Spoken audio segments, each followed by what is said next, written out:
Hey McGinn, welcome back. It's time for another read aloud. Today's our Wednesday one. We're going to read the book Corduroy. Hope you guys are doing well. Had a good week up till now. I'm going to get right to this one. Most of you guys know who Corduroy is, and that's him there.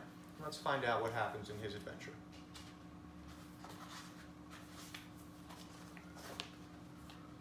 Corduroy is a bear who once lived in the toy department of a big store. Day after day, he waited with all the other animals and dolls for somebody to come along and take him home. The store was always filled with shoppers buying all sorts of things, but no one ever seemed to want a small bear in green overalls. Then one morning, a little girl stopped and looked straight into Corduroy's bright eyes. "Oh, Mommy," she said, "look, there's the very bear I've always wanted." "Not today, dear," her mother sighed. "I've spent too much already. Besides, he doesn't look new. He's lost the button to one of his shoulder straps." Corduroy watched them sadly as they walked away. "I didn't know I'd lost a button," he said to himself. "Tonight, I'll go and see if I can find it." Late that evening, when all the shoppers had gone and the doors were shut and locked, Corduroy climbed carefully down from his shelf and began searching everywhere on the floor for his lost button. Suddenly, he felt the floor moving under him.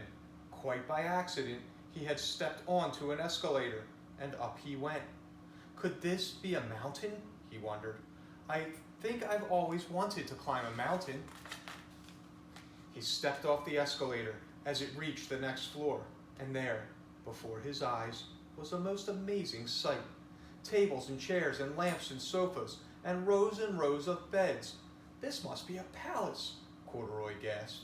"I guess I've always wanted to live in a palace." He wandered around admiring the furniture. "This must be a bed," he said.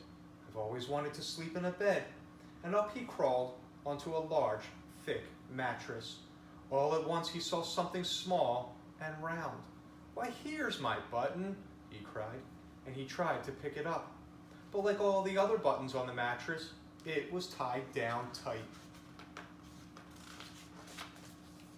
He yanked and pulled with both paws until, pop, off came the button, and off the mattress Corduroy toppled, bang into a tall floor lamp. Over it fell with a crash. Corduroy didn't know it, but there was someone else awake in the store. The night watchman was going his rounds on the floor above, and when he heard the crash, he came dashing down the escalator. "Now who in the world did that?"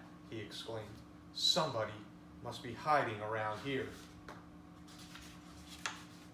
He flashed his light under and over sofas and beds until he came to the biggest bed of all, and there he saw two fuzzy brown ears sticking up from under the cover.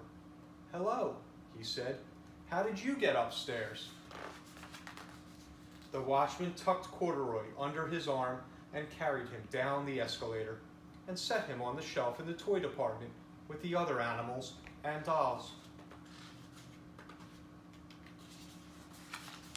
Corduroy was just waking up when the first customers came into the store in the morning, and there, looking at him with a wide, warm smile, was the same little girl he'd seen only the day before.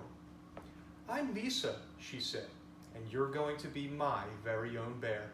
Last night I counted what I've saved in my piggy bank, and my mother said I could bring you home." "Shall I put him in a box for you?" the saleslady asked. "No, thank you," Lisa answered, and she carried Corduroy home in her arms. She ran all the way up 4 flights of stairs into her family's apartment and straight to her own room. Corduroy blinked.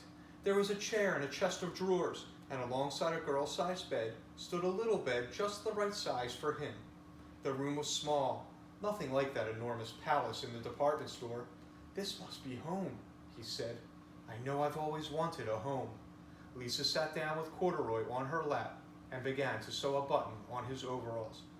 "I like you the way you are," she said, "but you'll be more comfortable with your shoulder strap fastened." "You must be a friend," said Corduroy. "I've always wanted a friend." Me too, said Lisa, and gave him a big hug. So I hope you guys like that story. Nice feel good. Everybody has a warm feeling in their heart. I hope you guys are doing great, and come back and see me for Thursday's Read Aloud. Bye again.